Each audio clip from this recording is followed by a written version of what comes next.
It was a pop star-studded graduation for New York University's class of 2022. Earlier today, Taylor Swift delivered the commencement speech at Yankee Stadium. The 11-time Grammy Award winner was also given an honorary doctorate. Here's what the singer had to say to the new graduates.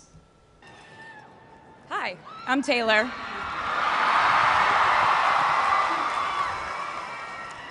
Last time I was in a stadium this size, I was dancing in heels and wearing a glittery leotard.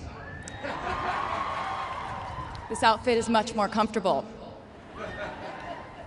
I would like to say a huge thank you to NYU's Chairman of the Board of Trustees, Bill Berkeley, and all the trustees and members of the board, NYU's President Andrew Hamilton, Provost Catherine Fleming, and the faculty and alumni here today who have made this day possible. I feel so proud to share this day with my fellow honorees, Susan Hockfield and Felix Matos Rodriguez, who humble me with the ways they improve our world with their work.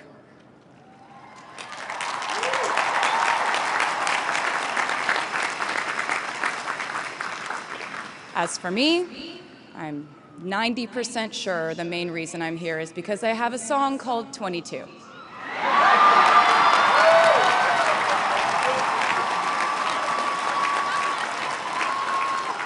And let me just say, I am elated to be here with you today as we celebrate and graduate New York University's class of 2022.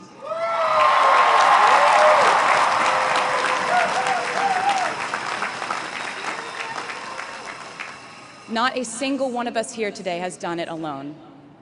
We are each a patchwork quilt of those who have loved us, those who have believed in our futures, those who showed us empathy and kindness, or told us the truth, even when it wasn't easy to hear. Those who told us we could do it when there was absolutely no proof of that.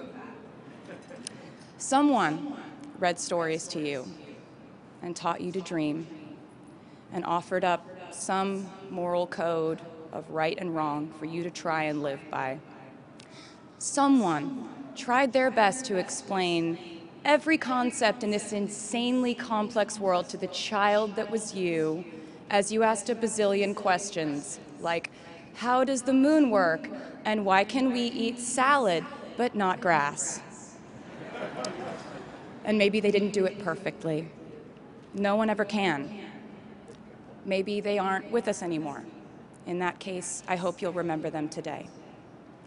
If they are in this stadium, I hope you'll find your own way to express your gratitude for all the steps and missteps that have led us to this common destination.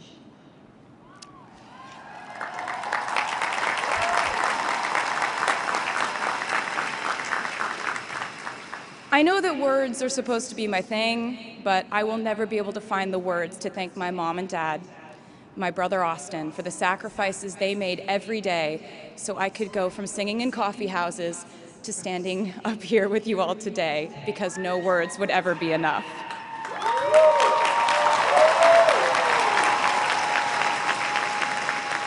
To all the incredible parents, family members, mentors, teachers, allies, friends, and loved ones here today who have supported these students in their pursuit of educational enrichment, let me say to you now, welcome to New York.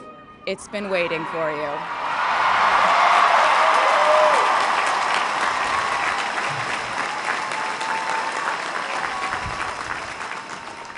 I'd like to thank NYU for making me, technically, on paper at least, a doctor.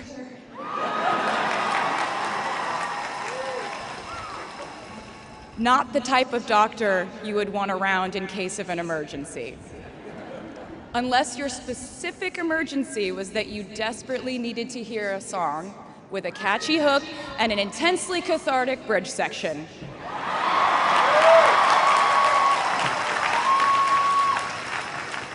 Or if your emergency was that you needed a person who can name over 50 breeds of cats in 1 minute. I never got to have a normal college experience, per se. I went to public high school until 10th grade, and then finished my education doing homeschool work on the floors of airport terminals. Then I went out on the road for radio tour, which sounds incredibly glamorous, but in reality, it consisted of a rental car, motels, and my mom and I pretending to have loud mother-daughter fights with each other during boarding so no one would want the empty seat between us on Southwest. As a kid, I always thought I would go away to college, imagining the posters I would hang on the wall of my freshman dorm. I even set the ending of my music video from my song Love Story at my fantasy imaginary college, where I meet a male model reading a book on the grass, and with one single glance, we realized we had been in love in our past lives. Which is exactly what you guys all experienced at some point in the last 4 years, right?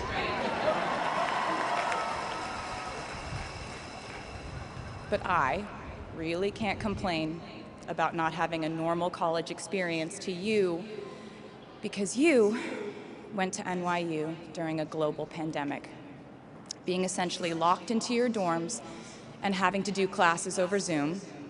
Everyone in college during normal times stresses about test scores, but on top of that, you also had to pass like 1,000 COVID tests. I imagine the idea of a normal college experience was all you wanted too. But in this case, you and I both learned that you don't always get all the things in the bag that you selected from the menu in the delivery service that is life. You get what you get. And as I would like to say to you wholeheartedly, you should be very proud of what you've done with it. Today, you leave New York University and then go out into the world searching what's next. And so will I.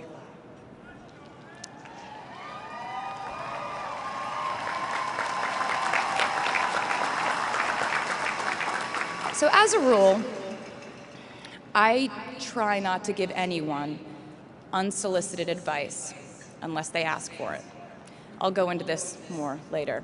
I guess I have been officially solicited in this situation to impart whatever wisdom I might have to tell you things that have helped me so far in my life. Please bear in mind that I in no way feel qualified to tell you what to do. You've worked and struggled and sacrificed and studied and dreamed your way here today. And so you know what you're doing. You'll do things differently than I did them, and for different reasons. So I won't tell you what to do, because no one likes that. I will, however, give you some life hacks I wish I knew when I was starting out my dreams of a career and navigating life, love, pressure, choices, shame, hope, and friendship. The first of which is, life can be heavy, especially if you try to carry it all at once. Part of growing up and moving into new chapters of your life is about catch and release. What I mean by that is knowing what things to keep and what things to release. You can't carry all things, all grudges, all updates on your ex, all enviable promotions your school bully got at the hedge fund his uncle started. Decide what is yours to hold and let the rest go. Oftentimes, the good things in your life are lighter anyway, so there's more room for them. One toxic relationship can outweigh so many wonderful, simple joys. You get to pick what your life has time and room for. Be discerning. Secondly, learn to live alongside cringe.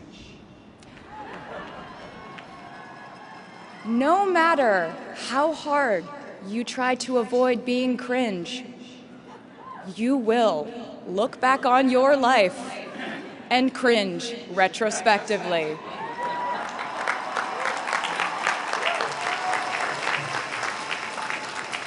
Cringe is unavoidable over a lifetime. Even the term cringe might someday be deemed cringe. I promise you, you're probably doing or wearing something right now that you will look back on later and find revolting and hilarious. You can't avoid it, so don't try to. For example, I had a phase where, for the entirety of 2012, I dressed like a 1950s housewife. But you know what? I was having fun. Trends and phases are fun. Looking back and laughing is fun. And while we're talking about things that make us squirm but really shouldn't, I'd like to say I'm a big advocate for not hiding your enthusiasm for things.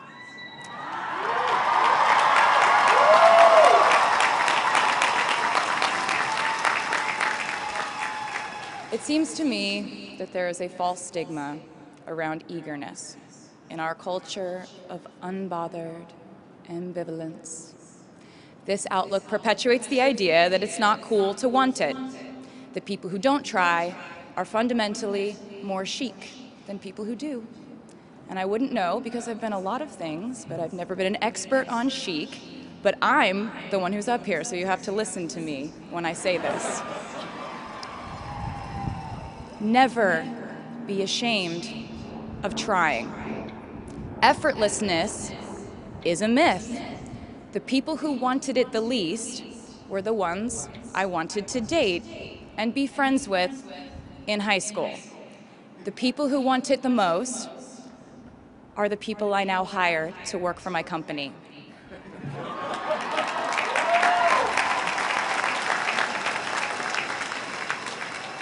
I started writing songs when I was 12, and since then, it's been the compass guiding my life, and in turn, my life guided my writing. Everything I do is just an extension of my writing, whether it's directing videos or a short film, creating the visuals for a tour, or standing on a stage performing. Everything is connected by my love of the craft, the thrill of working through ideas and narrowing them down and polishing it all up in the end, editing, waking up in the middle of the night, throwing out the old idea because you just thought of a newer, better one, or a plot device that ties the whole thing together. There's a reason they call it a hook. Sometimes a string of words just ensnares me, and I can't focus on anything until it's been recorded or written down. As a songwriter, I've never been able to sit still or stay in one creative place for too long. I've made and released 11 albums, and in the process, I've switched genre from country to pop to alternative to folk. And this might sound like a very songwriter-centric line of discussion, but in a way, I really do think we are all writers. And most of us write in a different voice for different situations. You write differently in your Instagram stories than you do your senior thesis. You send a different type of email to your boss than you do your best friend from home. We are all literary chameleons, and I think it's fascinating. It's just a continuation of the idea that we are so many things all the time. And I know it can be really overwhelming figuring out who to be and when, who you are now, and how to act in order to get where you want to go. I have some good news. It's totally up to you. I have some terrifying news. It's totally up to you. I said to you earlier that I don't ever offer advice unless someone asks me for it, and now I'll tell you why. As a person who started my very public career at the age of 15, it came with a price. And that price was years of unsolicited advice. Being the youngest person in every room for over a decade meant that I was constantly being issued warnings from older members of the music industry, media, interviewers, executives, and this advice often presented itself as thinly veiled warnings. See, I was a teenager at a time when our society was absolutely obsessed with the idea of having perfect young female role models. It felt like every interview I did included slight barbs by the interviewer about me one day running off the rails. And that meant a different thing to every person who said it to me. So I became a young adult while being fed the message that if I didn't make any mistakes, all the children of America would grow up to be perfect angels. However, if I did slip up, the entire earth would fall off its axis, and it would be entirely my fault, and I would go to pop star jail forever and ever. It was all centered around the idea that mistakes equal failure, and ultimately the loss of any chance at a happy or rewarding life. This has not been my experience. My experience has been that my mistakes led to the best things in my life. And being embarrassed when you mess up, it's part of the human experience. Getting back up, dusting yourself off, and seeing who still wants to hang out with you afterward and laugh about it, that's a gift. The times I was told no, or wasn't included, wasn't chosen, didn't win, didn't make the cut, looking back, it really feels like those moments were as important, if not more crucial, than the moments I was told yes. Not being invited to the parties and sleepovers in my hometown made me feel hopelessly lonely. But because I felt alone, I would sit in my room and write the songs that would get me a ticket somewhere else. Having label executives in Nashville tell me that only 35-year-old housewives listen to country music, and there was no place for a 13-year-old on their roster, made me cry in the car on the way home. But then I'd post my songs on my MySpace, and yes, MySpace. And I would message with other teenagers like me who loved country music, but just didn't have anyone singing from their perspective. Having journalists write in-depth, oftentimes critical pieces about who they perceived me to be made me feel like I was living in some weird simulation. But it also made me look inward to learn about who I actually am. Having the world treat my love life like a spectator sport in which I lose every single game was not a great way to date in my teens and 20s. But it taught me to protect my private life fiercely. Being publicly humiliated over and over again at a young age was excruciatingly painful, but it forced me to devalue the ridiculous notion of minute-by-minute, ever-fluctuating social relevance and likability.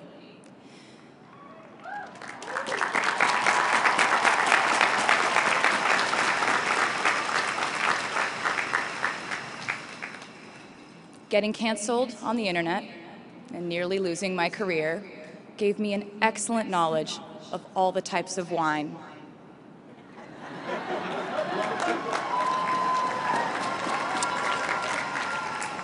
I know I sound like a consummate optimist, but I'm really not.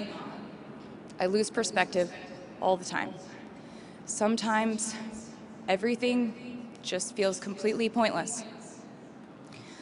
I know the pressure of living your life through the lens of perfectionism. And I know that I'm talking to a group of perfectionists because you are here today graduating from NYU.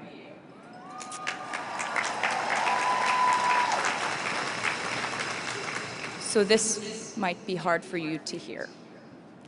In your life, You will inevitably misspeak, trust the wrong person, underreact, overreact, hurt the people who didn't deserve it, overthink, not think at all, self-sabotage, create a reality where only your experience exists, ruin perfectly good moments for yourself and others, deny any wrongdoing, not take the steps to make it right, feel very guilty, let the guilt eat at you, hit rock bottom, finally address the pain you caused, try to do better next time, rinse, repeat.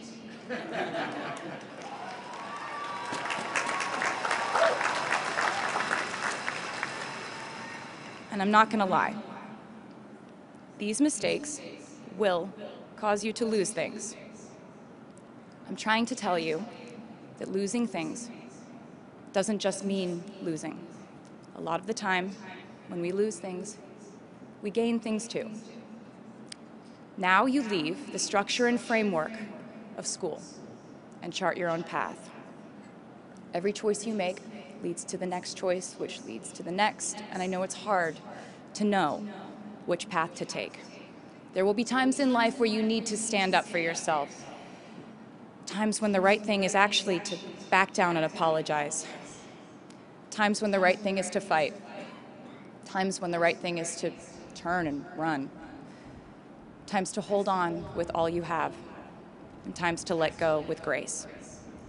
Sometimes the right thing to do is to throw out the old schools of thought in the name of progress and reform. Sometimes the right thing to do is to sit and listen to the wisdom of those who have come before us. How will you know what the right choice is in these crucial moments? You won't.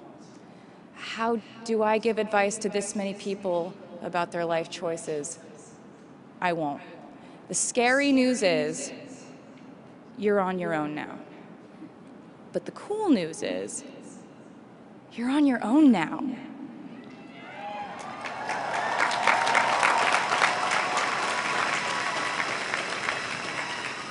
I leave you with this. We are led by our gut instincts, our intuition, our desires and fears, our scars and our dreams. And you will screw it up sometimes. So will I. And when I do, you will most likely read about it on the internet. Anyway, hard things will happen to us. We will recover. We will learn from it.